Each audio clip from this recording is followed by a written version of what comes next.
Side റോളുകളും അതുപോലെ തന്നെ ചെറിയ സിനിമകളിലെ കോമഡി കൂട്ടക്കളി നായക വേഷങ്ങളൊക്കെ ചെയ്ത് നടന്നിരുന്ന ദിലീപിന് ഒരു വലിയൊരു ബ്രേക്ക് നൽകിയ ഒരു സിനിമയായിരുന്നു സല്ലാപം. അതുപോലെ തന്നെ ആ ഒരു വർഷം 96 എന്ന് പറയുന്ന ഒരു വർഷം നായകനായും സഹനടനായിട്ടൊക്കെ കുറച്ച് വലിയ സിനിമകളിലും വലിയ സംവിധായകരുടെ സിനിമകളിലൊക്കെ അഭിനയിച്ച് ഒന്ന് കരിയറിൽ കയറി വന്ന ദിലീപ് 97 എന്ന് പറയുന്ന ഒരു വർഷമായിരുന്നു ഇപ്പോൾ അത്യാവശ്യം കുറച്ച് സിനിമകളിൽ സോളോ ഹീറോ ആയിട്ട് അഭിനയിക്കാനും പ്രേക്ഷകരുടെയൊക്കെ മനസ്സിൽ സ്ഥാനം നേടിയെടുക്കാനൊക്കെ സാധിച്ചിരുന്നു. അപ്പോൾ 97 എന്ന് പറയുന്ന ആ ഒരു വർഷം ദിലീപ് അഭിനയിച്ച സിനിമകളെ കുറിച്ചും അതിൻ്റെ കളക്ഷനെ കുറിച്ചൊക്കെയാണ് ഡിസ്കസ് ചെയ്യാൻ പോകുന്നത്.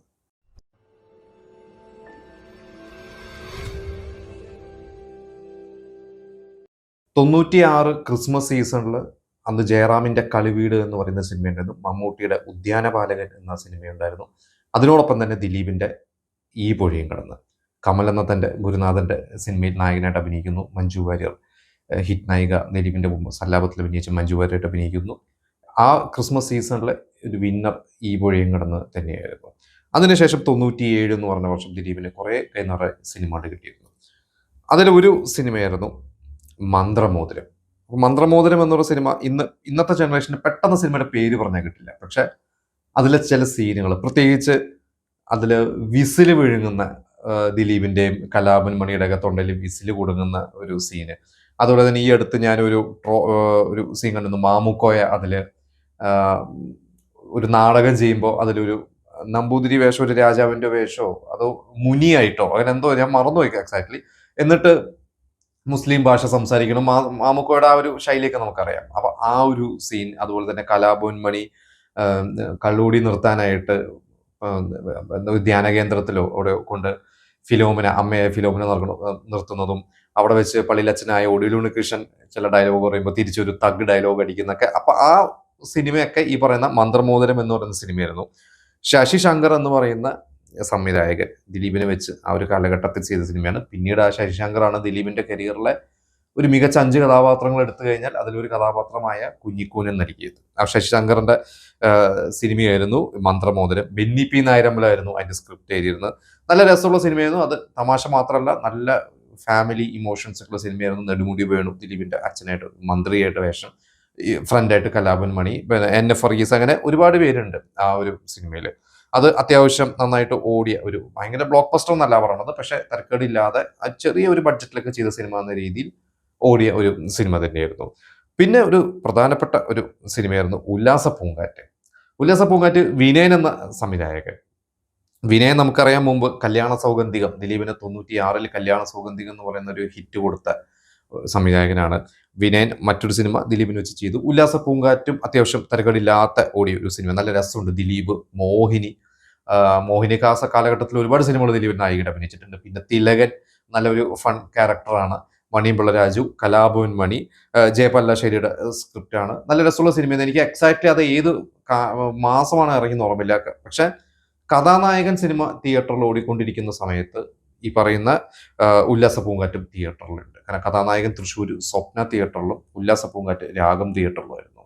കഥാനായകൻ ഭയങ്കര ബ്ലോക്ക് ബസ്റ്റർ ആയിരുന്നു. ഉല്ലാസ പൂങ്കാറ്റും അന്ന് അത്യാവശ്യം ഓടിയ ഒരു സിനിമ തന്നെയായിരുന്നു. നല്ല രസമുള്ള കുറേ സീൻസ് ഉണ്ട്. ഇന്നും അതിലെ പല സീൻസൊക്കെ നമ്മൾ റിപ്പീറ്റ് കാണാറുണ്ട്. ഈ പറഞ്ഞ മന്ത്രമോദരത്തിലും കലാഭവൻ മണിയുണ്ട്, ഉല്ലാസ പൂങ്കാറ്റിലും ദിലീപ് കലാഭവൻ മണിയാണ് ഒരുമിച്ചുള്ളത്. പിന്നെ ആ വിഷു സീസണിൽ ഇറങ്ങിയ ഹിറ്റായ ഒരു സിനിമയായിരുന്നു വർണ്ണപ്പകിട്ട്. IV ശശിയുടെ സംവിധാനം, മോഹൻലാലും ജഗദീഷ്, മധു, നമുക്കറിയാം മീന മോഹൻലാൽ ആ ഒരു കോംബോ തുടങ്ങുന്ന ഒരു സിനിമയാണ്. ദിവ്യ ഉണ്ണി, അതിൽ ദിലീപ് നല്ലൊരു വേഷമാണ്. ഭയങ്കര ദിലീപിന് അതൊരു ഹ്യൂമർ അല്ല.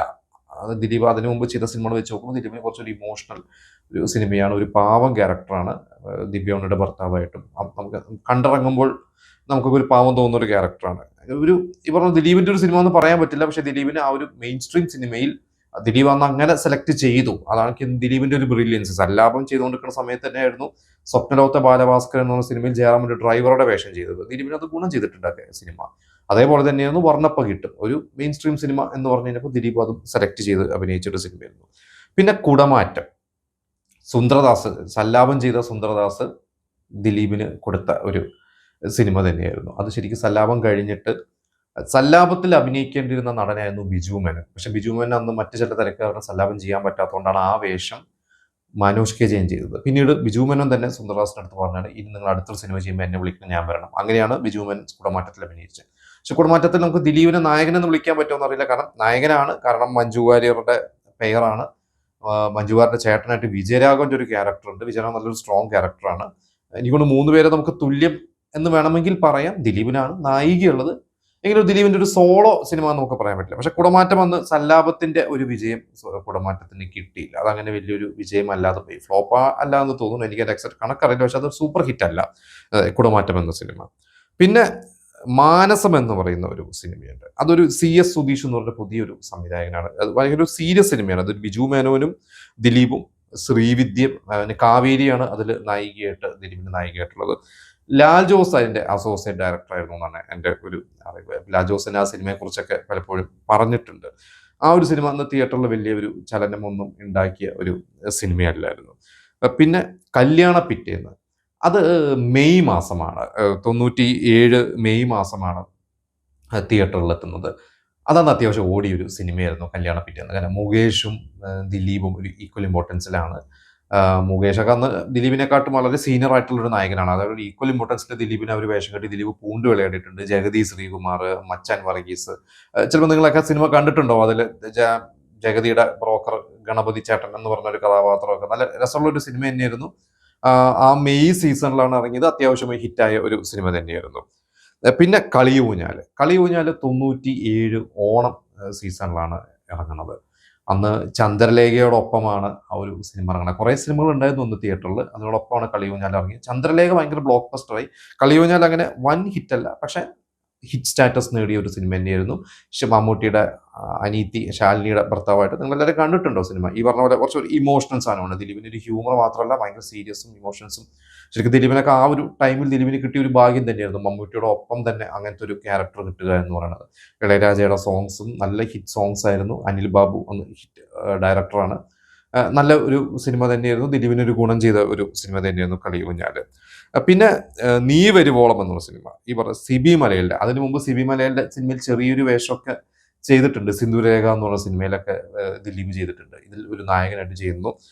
പ്രേംപ്രകാശാണ് ആ ഒരു സിനിമ ഡയറക്ട് ചെയ്തത്. ദിവ്യ ഉണ്ണി ദിലീപിന്റെ നായികയായിട്ട് വരുന്നു. ഒരു ഭയങ്കര സീരിയസ് ഒരു ഇമോഷണൽ സിനിമ തന്നെയായിരുന്നു. ആ സിനിമയെക്കുറിച്ച് ഈ അടുത്ത് പല ചർച്ചകളുണ്ട്. അന്ന് കലാഭവൻ മണിയിനെ കലാഭവനില്ല, സലീം കുമാറിനെ അതിൽ അഭിനയിക്കാൻ വിളിച്ചിട്ട് ഷൂട്ട് തുടങ്ങിയിട്ട് സലീം കുമാറിനെ പറഞ്ഞയച്ചു. പിന്നെ ഈ ആ വേഷം ചെയ്തത് ഇന്ദ്രൻസൊക്കെ ആയിരുന്നു.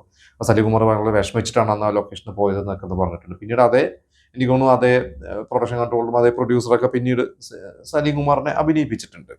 എന്തായാലും ആ ഒരു സിനിമ പക്ഷെ അന്ന് തിയേറ്ററിൽ ഫ്ലോപ്പ് തന്നെയായിരുന്നു. പക്ഷെ നല്ലൊരു സിനിമയായിരുന്നു. ദിലീപ് നന്നായിട്ട് പെർഫോം ചെയ്തൊരു സിനിമയായിരുന്നു.